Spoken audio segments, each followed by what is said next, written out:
Bonjour à tous et bienvenue dans un nouvel épisode de Le Mystère Miaou. Aujourd'hui, il s'agit d'un épisode hors série dans lequel je reçois un invité, un professionnel du monde du pet-sitting.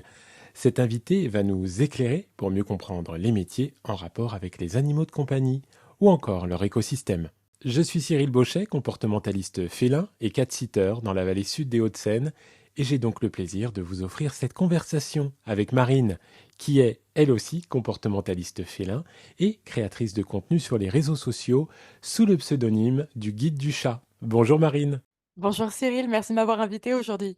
Pour commencer Marine, est-ce que tu pourrais nous expliquer en quoi consiste pour toi le métier de comportementaliste félin et ce qui t'a poussé à choisir cette voie? Alors écoute, pour moi, le métier de comportementaliste félin, c'est vraiment de créer un lien entre le chat et son propriétaire. Donc on n'est pas là pour allonger le chat sur un canapé et lui dire comment vous vous sentez, on n'est pas là pour faire de la télépathie, on est vraiment dans des faits.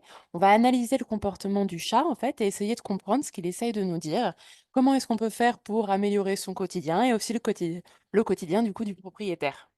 Après concernant ta question sur l'envie un petit peu, le fait d'en arriver à devenir comportementaliste, je dirais que, bah, c'est peut-être 2 choses. La première, c'est un petit peu comme toutes les personnes qui travaillent dans le milieu animalier, c'est l'amour que je porte pour mon chat, qui s'appelle Mao et très clairement, je pense que quand on travaille dans ce milieu-là, on est tous, très, très amoureux des animaux. Donc je dirais que ça commence par ça et puis après, c'est vrai que moi, à la base, j'avais créé le guide du chat, en me concentrant vraiment sur les produits. Tout au début, le guide du chat, c'était vraiment un comparateur de produits, un comparateur de prix pour aider les propriétaires à trouver des bonnes offres, à pouvoir toujours avoir des produits de qualité, mais à des prix plutôt intéressants. Et en fait, en discutant avec ma communauté, en discutant vraiment avec énormément de personnes, beaucoup de gens m'ont dit, «Ouais, les prix, c'est super, c'est génial, ça nous aide, mais en fait, il y a beaucoup, beaucoup de choses que je comprends pas vis-à-vis de mon animal et j'ai besoin un peu d'une aide, à ce niveau-là». Et là, je me suis dit: «Mais oui, en fait, déjà, c'est quelque chose que moi, intellectuellement, je trouve très intéressant et en fait, allons-y, ça fera une boucle avec les produits». Donc je me suis formée toute seule pendant des mois et des mois et puis finalement, voilà, je suis devenue comportementaliste félin.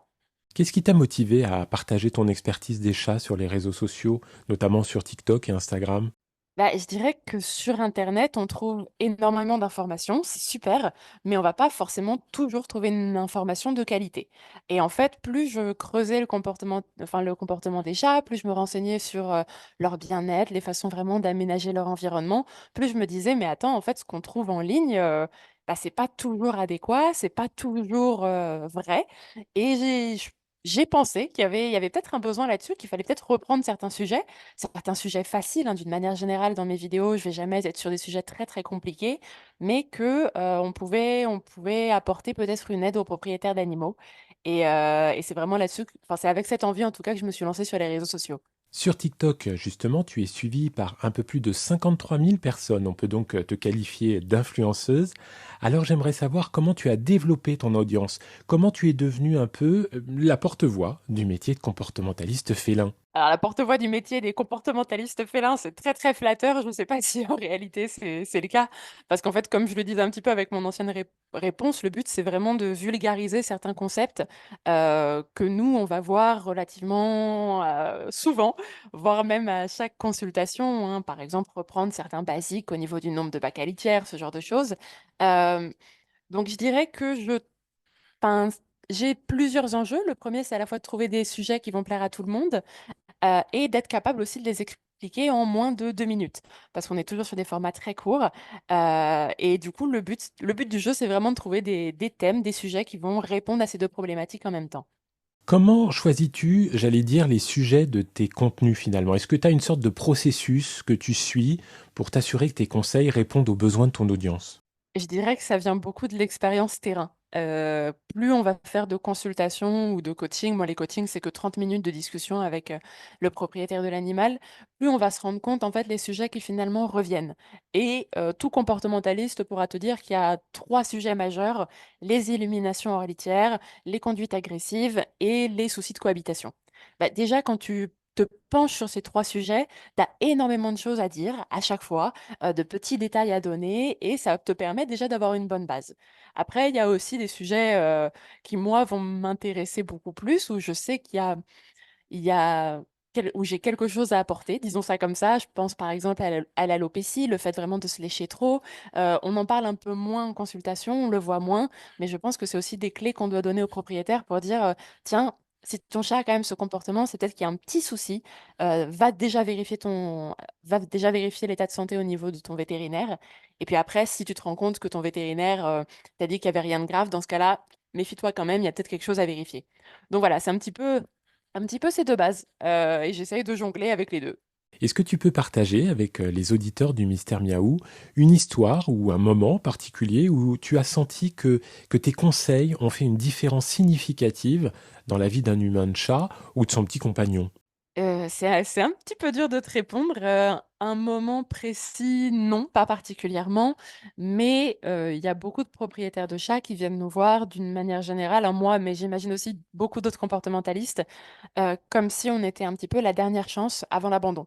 C'est des consultations qui, du coup, sont quand même dures à mener, qui sont pas très faciles parce qu'on sait très bien que d'un certain côté, bah, on a cette pression de se dire: «Tiens, il faut pas que j'échoue parce que si j'échoue, bah, je ne sais pas ce qui va devenir, du chat». Et du coup, il y a eu des consultations que j'ai prises comme ça où bien sûr cette question de l'abandon évidemment on l'adresse, hein, mais quand on voit qu'on réussit à faire un bon travail et que la personne te dit: «Bah, grâce à vous, j'ai réussi vraiment à retrouver une relation sereine, à retrouver une relation saine avec mon animal. J'ai plus du tout les pensées que j'avais il y a, 2 semaines». Je dirais que ça, c'est un cadeau énorme et en fait, c'est vraiment à ce moment-là qu'on a un énorme sourire sur le visage en se disant, bon déjà de base, j'aime beaucoup mon métier, mais alors là, quand en plus j'ai l'impression d'avoir vraiment fait une bonne action, c'est formidable en fait et c'est arrivé quelques fois et du coup, c'est toujours des moments assez spéciaux, ouais.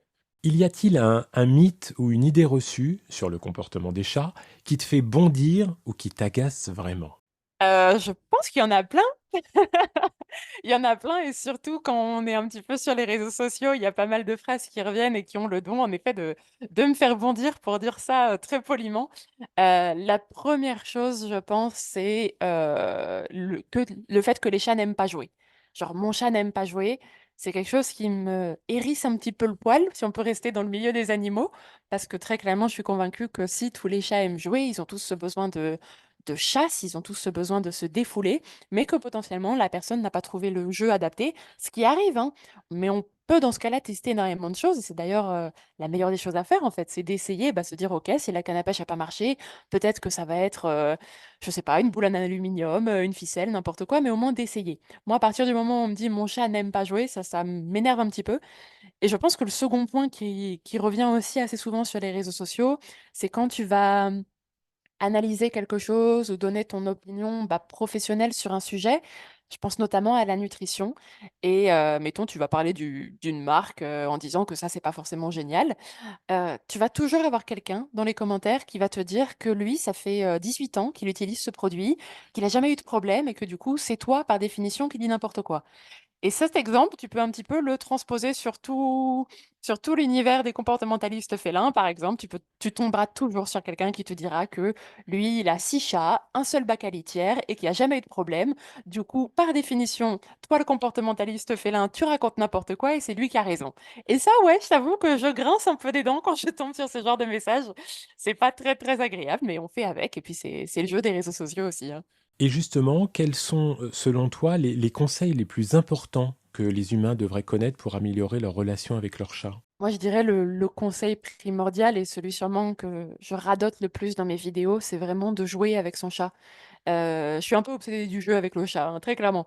Mais, je me rends compte vraiment que ce soit en discutant avec des personnes, en faisant énormément de consultations, je vois que quand même pour beaucoup, beaucoup de propriétaires, le chat est une belle peluche, hem, mignonne, à laquelle on va faire des câlins, mais avec laquelle on va pas forcément jouer et vraiment ce truc du jeu, enfin, tu le sais Cyril aussi bien que moi, ça peut régler des situations entières, ça peut vraiment régler des difficultés comportementales qu'on peut avoir avec son chat et une fois de plus, je reviens sur cette idée du coup de me dire: «Non, mon chat n'aime pas jouer». Non, c'est pas que ton chat aime pas jouer, c'est que tu as pas trouvé le bon moyen de vraiment le stimuler, de vraiment trouver une relation sereine et pérenne avec lui. Donc oui, je dirais vraiment prenez du temps pour jouer avec votre chat. Il faut bah, déjà parce que c'est génial de jouer avec son chat. Enfin moi je suis désolée, je trouve ça super et puis, Et puis non, il faut prendre du temps pour lui, il faut dédier aussi du temps à son animal et quand on adopte un animal, on doit accepter toutes les responsabilités qui viennent avec. Et si ça veut dire prendre 20 minutes dans la journée pour jouer avec son chat, bah, il faut les prendre. Et à mon avis, c'est vraiment le point clé sur lequel j'insiste très très souvent, mais j'ai l'impression que là-dessus, il y a toujours quelques petites difficultés qui ressortent. Alors tu le sais tout autant que moi, Marine, hein, depuis des années maintenant, l'arrivée des plateformes de mise en relation entre détenteurs d'animaux domestiques et particuliers sans expérience fleurissent sur le web.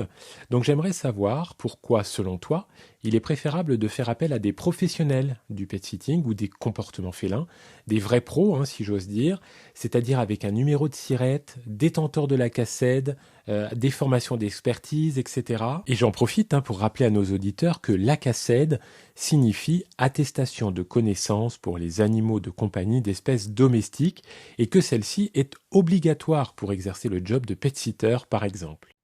Bah, je pense que tu viens de donner une partie de la réponse, hein. Déjà, il y a un cadre légal.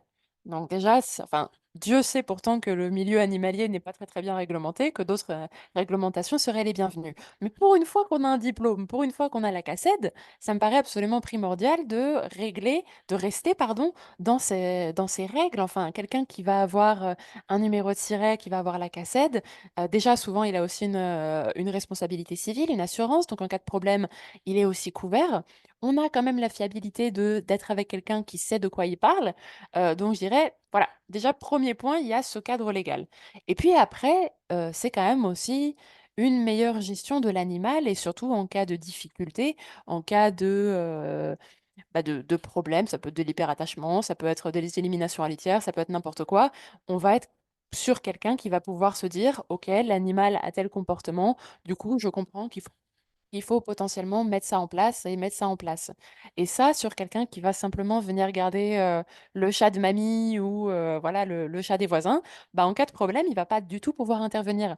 Donc ça me paraît hyper important de passer avec quelqu'un qui est formé parce que enfin, je pense qu'on le vit tous, hein, maintenant, quand on a un chien, un chat ou même un âque, c'est vraiment plus qu'un simple animal, c'est quelqu'un de la famille et on a envie d'être rassuré, de savoir que si jamais il y a un problème, bah, la personne sera capable d'intervenir.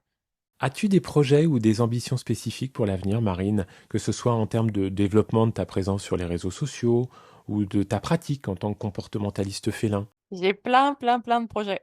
J'ai trop de projets, même pas assez de temps pour tous les faire.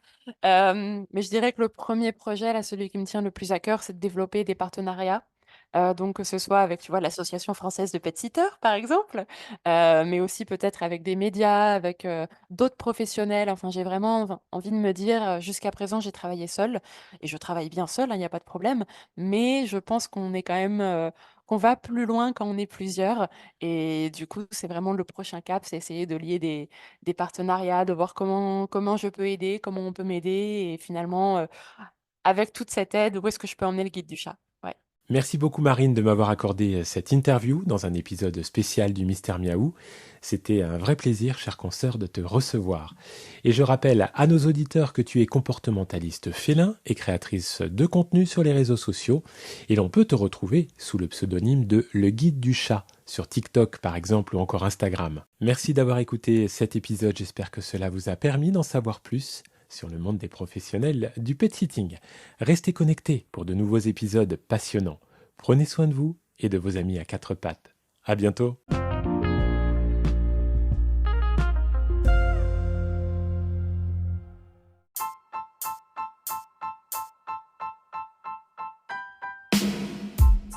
Vous souhaitez adopter un chat ou bien vous vivez déjà avec lui depuis quelque temps? Cyril vous donne quelques conseils utiles pour rendre votre habitat idéal pour votre chat dans son nouveau livre intitulé L'habitat idéal pour mon chat. Vous le trouverez dès maintenant à l'achat sur Amazon.